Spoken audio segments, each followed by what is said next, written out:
सी गोटे स्टेटमेंट देला परे विवृत्ति देला परे एवं तार गोटे पार्ट रे मो ना को जोड़िकी ताकर किसी मत प्रकाश कला बेले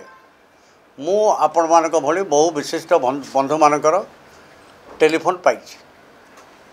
कि आपणकर प्रतिक्रिया ए बाबद कौन दियंतु बहु भाव में अनेक मीडिया फ्रेंड्स से माने टेलीफोन करी कहते that is there right they have got right to know मोठू तेणु से दृष्टि मुझे कथाटा को अन्य भाव में किसी नौना तीनोटी कथा दुईटी कथा मोर क्लारिफिकेशन मु भावुँ तीनोटी घटनाक्रम उपर मोर क्लारिफिकेशनटा स्पष्टीकरण बा मोर मतामत बा मोर दृष्टिकोण आपण मानक जरिया उपस्थापित कले ओडिशार लोके जानीपर प्रथम कथा first statement leader of opposition कम विजु जनता दल सभापति जे ओडिशा रे 24 वर्षर मुख्यमंत्री वर्तमान पूर्वतन मुख्यमंत्री श्रीजुक्त नवीन पट्टनायक महोदय से तीनटा भागे विभक्त करी काली सांबादिक बंधु मानक जहाँ कहले मु शुणिली परे जे सेठी अनेक आमर ओडिशार मीडिया फ्रेंड्स माने नथिले नेशनल चैनल किसी मीडिया बंधु थे बोली मो पाखे इनफॉर्मल इनफॉरमेशन मत पचारे मुझे जस्टिफाई करें but this is my information that means Odisha अस्मिता गोटे आंचलिक दल हिसाब से प्रतिनिधित्व करुवा जे मुख्य जो संवादटी परिवेषण कराहब that will not be universal से समस्त सेटा उपलब्ध हेनी आपण मैंने जेहेतु प्रोफेशनल यू आर जर्नलिस्ट आपड़ केमती कवर करेंगे दैट इज योर प्रोफेशन किंतु जार करिवार कथा दायित्व ताहा मध्य आमर दायित्व जे यूनिवर्सली आमे जदि मीडिया को दबा को चाहिए आम पक्षर समस्त को कहवा कथा बा पठेदेवा कथा हाउएवर ये सब गोटे गौण कथा किंतु जेतेबेले ओडिया अस्मिता पाइकिरी सबू स्थान रे सबू जगार विभिन्न राजनीतिक दल माने सेमानकर मतामत दौरान यहीटा भी भात हांडी गोटे मु चिपिली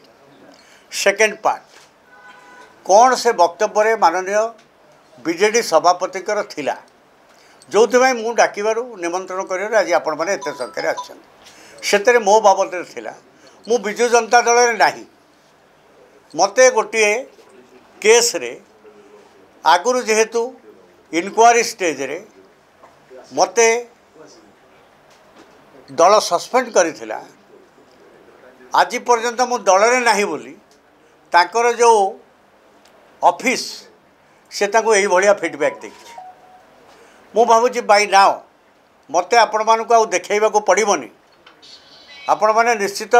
जेहेतु संवादपत्र जगतर प्रतिष्ठित व्यक्तित्व माने आपण माने अछंती बाय नाउ जानी थिबे 2017 मसीह जो कारण पाई मते सस्पेंड करा जाइथिला सेटा जेहेतु न्यायालय रे सबजुडिस हो गला एवं तार कौन सी निर्णय आसी पहुँचला नहीं दल सेते बेले बोधे विचार कला केते दिन पर्यंत आमे हैंग करी रखिबू तेणु कोर्टर शेष सिद्धांत पहुँचवा पर्यंत दि मैटर इज सबजुडिस आमे प्रभाती पाठी को सस्पेंशन को उठेबू यही विचार रे बोध हुए मु क्या दरखास्त भी लिखिकी जिते दे नी पार्टी सो मत दलर आवश्यकता को भित्ति कर ए विषय में बहुत चर्चा चर्चा हो जाइए सभापति जेहेतु ये कथाटी रेफर करते मु दुईटा कथा कहवाक चाहे जो चिटफंड मैटर रे सस्पेंड कराइला बोली कहुच्छी that matter is under sub judice stage आम सभापति पूर्वतन मुख्यमंत्री 24 वर्षर मुख्यमंत्री प्रशासनिक अभिज्ञता तांकर प्रचुर थिबो तांको ऑफिस रे जे सहयोगी से थे आपण मैंने विधानसभा न्यूज कवर कर जेकोसी खबर रे गोटे मैटर जिते सबजुडिस थाए एपरिक एमएलए मानकर प्रश्न पचार अधिकार ये सर्वजन स्वीकृत किंतु सरकारी बेंच कहुए अमुक घटनाटी जेहेतु विचाराधीन अच्छी न्यायालय रे ये बर्तमान उत्तर दि जाई पारिबो नहीं। सेमती जो घटनाटी मो बाबद रे न्यायालय रे बर्तमान न्याय प्राप्तिर अपेक्षा रखी। I am not indicted by anybody any court for your kind information the matter is sub judice a sub judice matter जार भर्डिक्ट आसी नहीं से ताकू आधार करी सेते बेले गोटाए जनमानसर गोटे जो मतामत थिला ताकू हुए तो से ग्रहण करिकि सेते बेले किछि समय पई मते सस्पेंड करा जाई थिला। किंतु ता परे आपण माने देखंतु आपण माने जानि चंती एटा बुलुची सब ए जो सोशल मीडिया प्लेटफॉर्म रे ऑटोमेटिकली मु निजे आकु संग्रह करिया पई मते 4 घंटा लागिला। किंतु सोशल मीडिया रे सागे सागे ये बुलिला ए विषय मु आपण मानकु देखैली। मु भाबुची आपण माने कन्विन्स जे 17 वर्तमान काली संध्या पर्यंत I was genuinely A humble member of Biju Janata Dal एथर किसी संदेह कार अच्छी दिस इज द प्रूफ। या परे कौन दलीय कार्यानुष्ठान हबार मो बाबद रे कई कहि परिबे कि एवं राज्य सभापति जितेबाला मुख्यमंत्री थिले 19 मसीहा निर्वाचन में मु गोटे सभारे भाषण दूची सी से उपस्थित अच्छा 19 मसीहा पर कोविड 2 वर्ष है कोविड परे जितेबाला कटक जिलार जेकोसी राजनीतिक कार्यक्रम होती बिजू जनता दल मते मु साधारण सदस्य थी मु कौन कर्मकर्ता बोली भी आज भी दाबी करूना किंतु जो सभ्य हिसाब से कटक सहर बा जेकोसी स्थान मानक बाकी निर्वाचन मंडली बा कटक जिलार अन्यान्य अंचल जोठी मोर अल्प बहुत पार्टी फिल करे जे मु कंट्रीब्यूट करि परिबी मते सेठी विनियोग करे सब समय इवन मु दल रे जेहेतु थिली अच्छी गतकाली संध्या नवीन पट्टनायक अनाउंसमेंट पर्यंत मु गत 24 मसीहा निर्वाचन में एकाधिक निर्वाचन मंडली रे मु जाइकिरी दल पाई कार्य करिबा प्रमाण दृढ़ भाव में मु कहि पारे एवं एनी वर्कर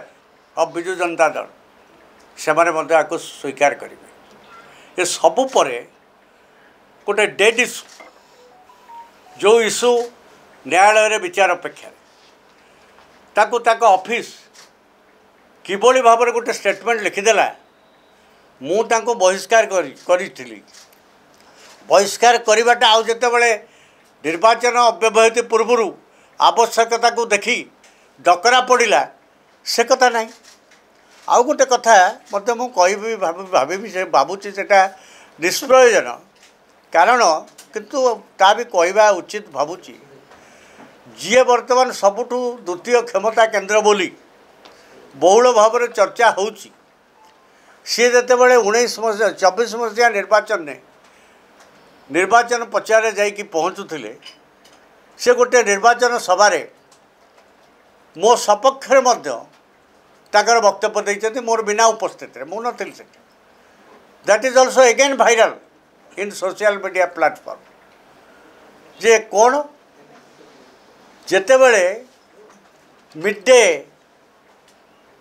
ऑपरेशन हैला को सॉरी ये जो मिडनाइट ऑपरेशन है 2011 मसीह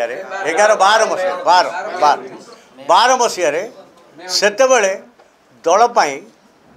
योगदान कौन थिला गोटे हम्बल साधारण वर्कर हिसाब से जदि मुझे केवल लेजिस्लेटर से थी से कथा निजे दलर जहाँ को आज कहुच्छी सी 10 मास है दल ना सी कि नुहे दलर ताक बाबद कहीं चर्चा आलोचना हो किंतु सेतेबेले तो दल से सर्वे सर्वा सबकि थे सेतेबेले 2012 मसीहार जो मिडनाइट ऑपरेशन संपर्क में प्रभात त्रिपाठी बीजेडी कौन योगदान थिला इट वाज एक्सेप्टेड एडमिटेड 10,000 लोकों आगे निजे प्रकाश करते जे पार्टीर नंबर 2 क्षमता केन्द्र बोली थिले काली पर्यंत नवीन को कहले 10 मास है से आउ दल कथा भितर किसी बुझुना विषय कहीं किसी कहनी।